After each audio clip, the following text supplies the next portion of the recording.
Более месяца в Алекминском районе не было дождей. Там продолжает действовать высокий 5-й класс пожарной опасности. На сегодня общая площадь пожаров достигла 22 тысяч гектаров. В районе работает около 300 человек. Постоянно прибывают дополнительные силы. По ряду очагов есть положительная динамика, рассказывает Елена Фаст.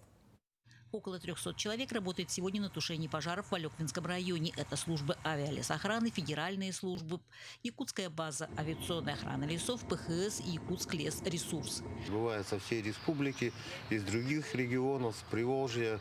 Вчера вечером, в 10 вечера, 26 человек прилетело из Иркутской области.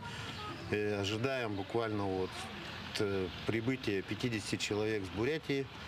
Это все люди будем раскидывать по сложным пожарам. Ситуация в районе остается сложной. На 12 часов действует 11 лесных пожаров, из них 2 крупных. Пожар номер 2 и пожар номер 4. Пожар номер 2 люди отрабатывают, его площадь составляет 18 500 гектар. По данным авиалесоохраны, осталось доработать на южной и северо-западной кромке. Возможно, этот пожар будет локализован. После грозы обнаружено 2 возгорания за поселком Заречный. Эти пожары своевременно взяты в работу. Ударила гроза, появилось 2 термоточки. Буквально успели, вечером их обслужили.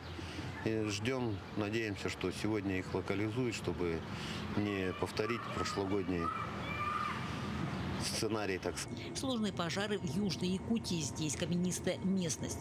В полной готовности служба федеральной службы авиалесохраны. Федеральная служба авиалесохраны, в частности взрывники, на сегодняшний день они уже проложили 16 километров при помощи взрывчатых материалов, минполосы.